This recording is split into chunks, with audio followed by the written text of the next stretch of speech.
17 weeks ago when you took your Comm 101 class? Jesse, 1, 2, 3, 4. Very few of you. But look, you've made it. How many, when you woke up this morning, didn't know if you were going to be in a speech tournament? Yeah, well, you're here. Give yourself a round of applause.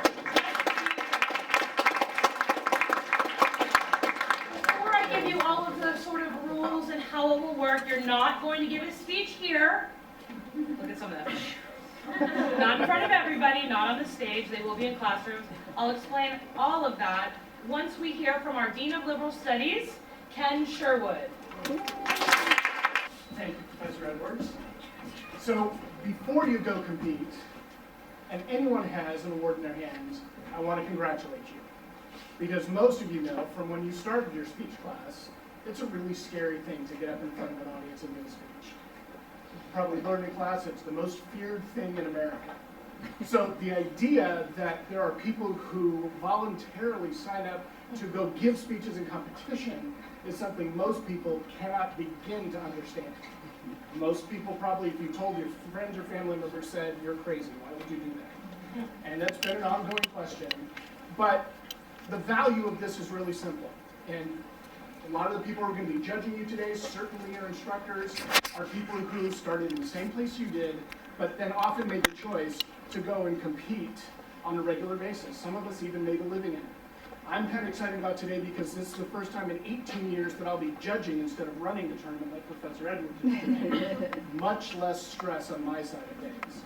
But again, just wanted to congratulate you because it takes a lot of courage and I think a lot of foresight to realize that this is something that's worth doing. And what you will all experience is that if this is something that you do regularly, more and more often, when you go out into your professional lives, and it doesn't matter what career choice you make, you will be better at your job than anybody else who's doing it, simply because you have developed the skill of being able to communicate effectively.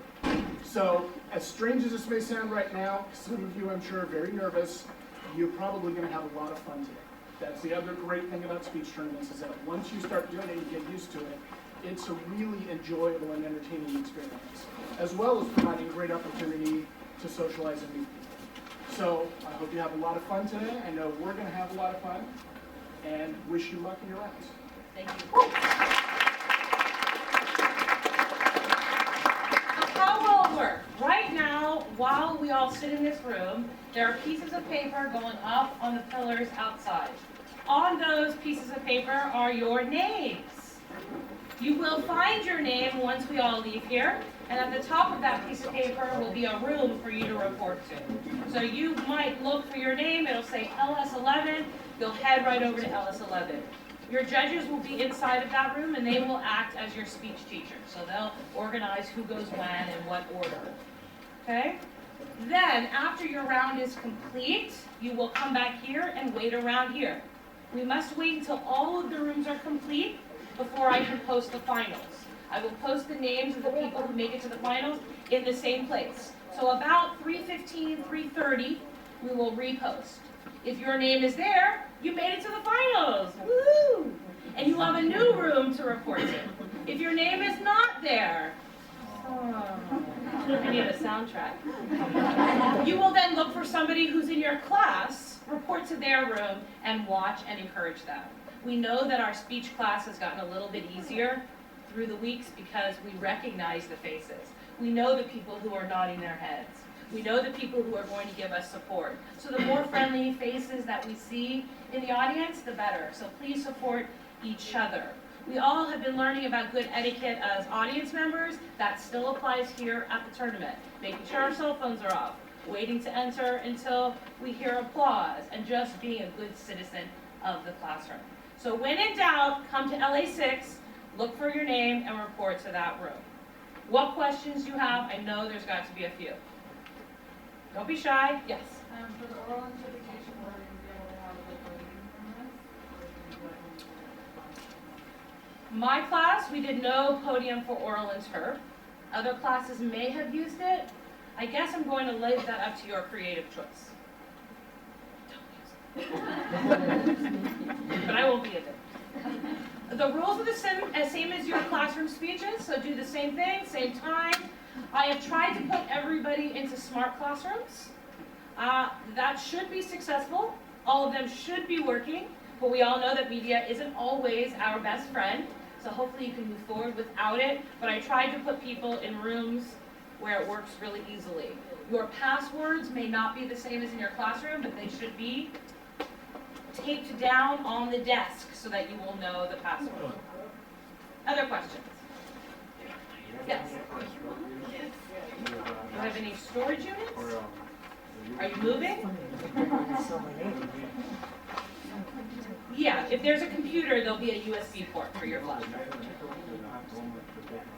I do not. So you may have to ask a friend.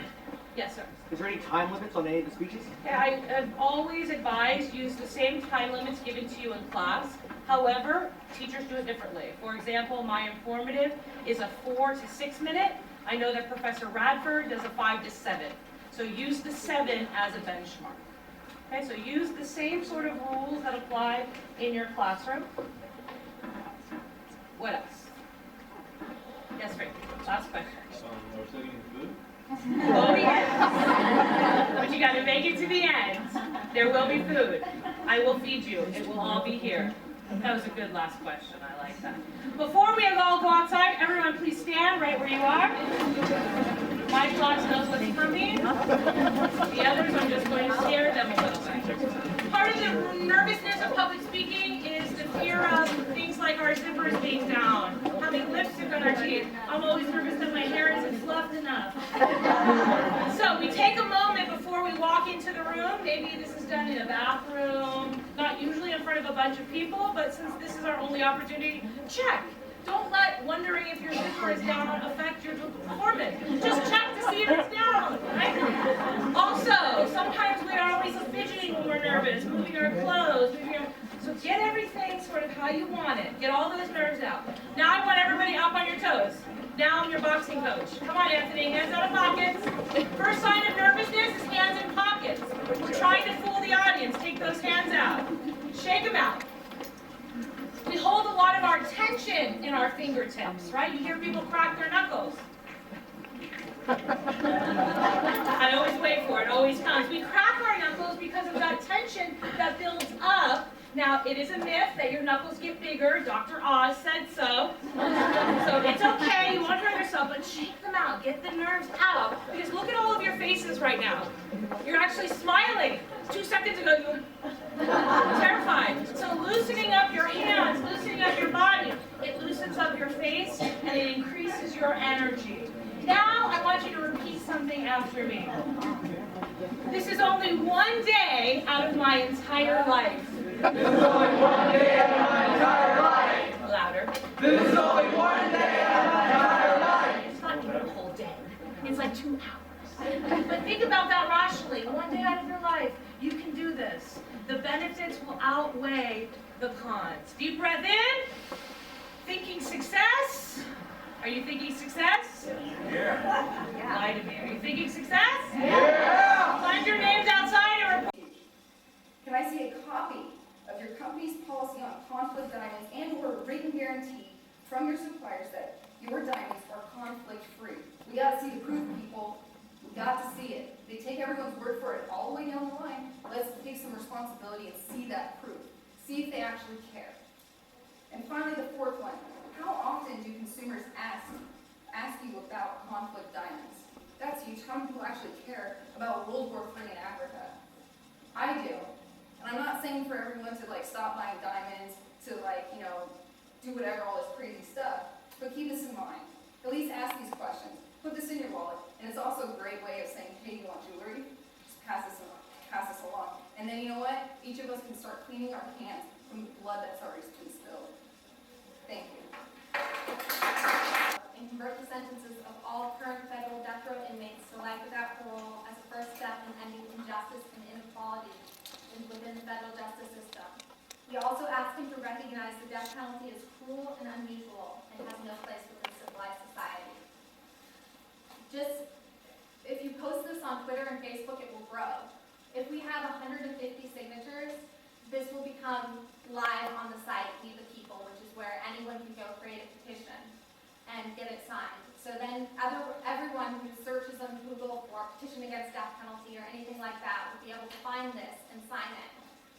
1 month we get 100,000 signatures, the White House will respond and make a formal response to it. Hopefully I've convinced you that the death penalty is not fair and not just and has no place within our society. I also hope you will commit to signing my petition today. I know there are some concerns I haven't gotten a chance to address, but I encourage you to research this issue further. If you want to, go to the ACLU website. They're a great resource for finding out answers to all common objections on abolishing the death penalty. Luck and good timing saved Oscar, but you can save many more. If government petitions have led to responses from things as varied as the recipe for White House ale to financial reform on Wall Street, we too can get a response. We can make change. Thank you. A little bit fun? Thank you. Hi, Anna. How are you? Should we go with the results? Are we ready? Yeah. Yes. Who should we start with? Informative?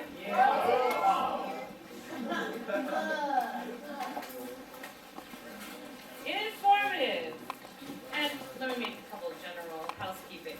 When you come up to accept your awards, please stay here because we're going to take some photos. You saw that flyer, right? You might end up on one of those flyers. If you didn't see the flyer, I'll give you an extra copy. Also, first place is a $50 gift card to the bookstore. Second place is $30. Oh, look at Radford's doing good. Didn't tell you that. $20 for third place. Make sure that you get that, and then I just need a signature that you got it. Okay, so don't leave here without the gift card or the signature. Buy yourself a gift as a result. Here we go. Informative. In third place, Anna Magdaleno.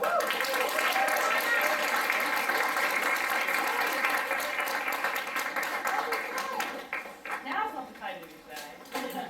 All the way up here. Make sure you can get through. Congratulations.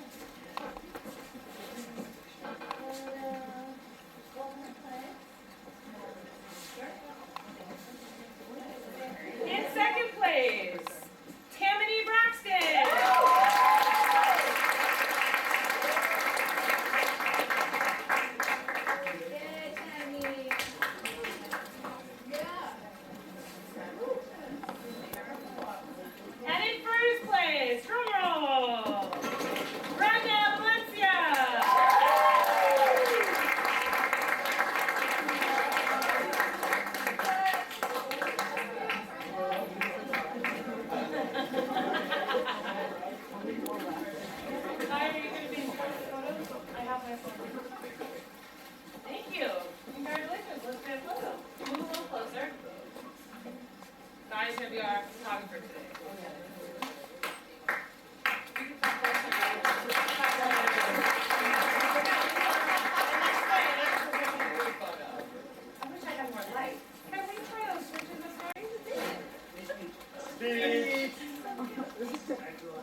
we'll pass out all the certificates after we get the photos.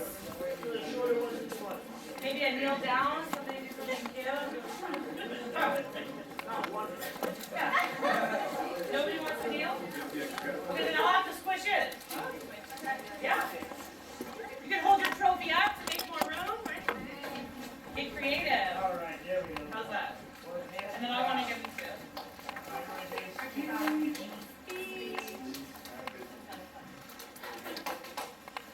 Yeah, I'm coming. Thank you. All right. One more time.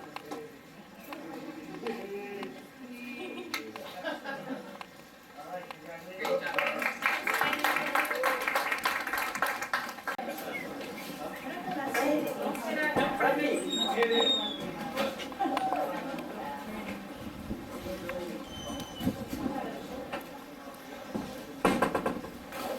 The Walrus and the Carpenter by Lewis Carroll. From Through the Looking Glass, What Alice Found There, 1872. I'll be over here. The sun was shining on the sea, shining with all its might. He did his very best to make the billows smooth and bright. And this was odd because, it was the middle of the night. The moon was shining sulkily because she thought the sun had no business being there after the day was done. She thought it's very rude of him to come and spoil the fun. The sea was as wet can be. The sands were dry as dry. You couldn't see a cloud overhead. There were no clouds in the sky. There were no birds overhead. There were no birds to fly. The Walrus and the Carpenter were walking close at hand. They wept like anything to see such quantities of sand. If this could all be cleared away, they said it would be grand. If 7 maids with 7 mops had swept for half a year, do you suppose, the Walrus said, that they could get it clear? I doubt it, said the Carpenter, and shed a bitter tear. Oh, oysters, come and walk with us, the Walrus did beseech. A pleasant walk, a pleasant talk, along the briny beach. But we cannot do with more than 4 to give a hand to each. The eldest oyster looked it down, but never a word he said. The eldest oyster winked his eye and shook his heavy head, meaning to say he did not choose to leave the oyster bed. But 4 young oysters hurried up, all eager for the treat. The coats were brushed, their faces washed, their shoes were clean and neat. And this was odd because, they hadn't decked their feet.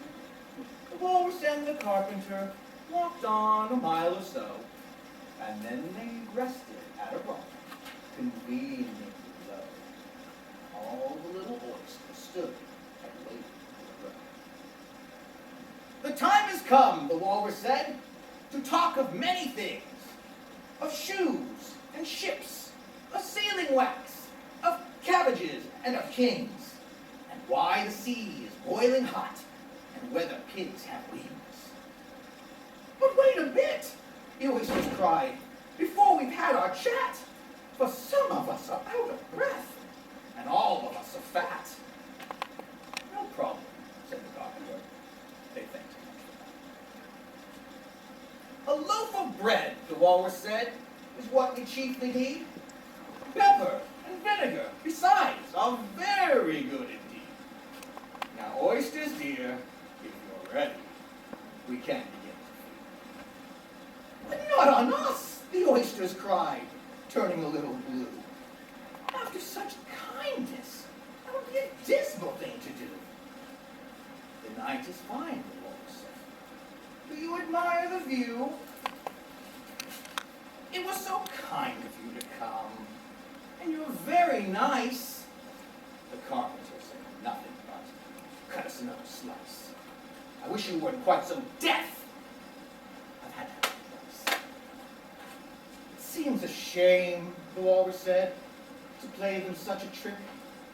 After trotting them out so far and making them trot so quick. The carpenter said nothing, the butter spread too thick. I weep for you, the walrus said. I deeply sympathize. With sobs and tears, he sorted out those of the largest size, holding his pocket handkerchief before his streaming eyes. Oh, oysters, dear, the carpenter said, you've had a pleasant run. Shall we be trotting home again? What answer came there none, and this is scarcely odd.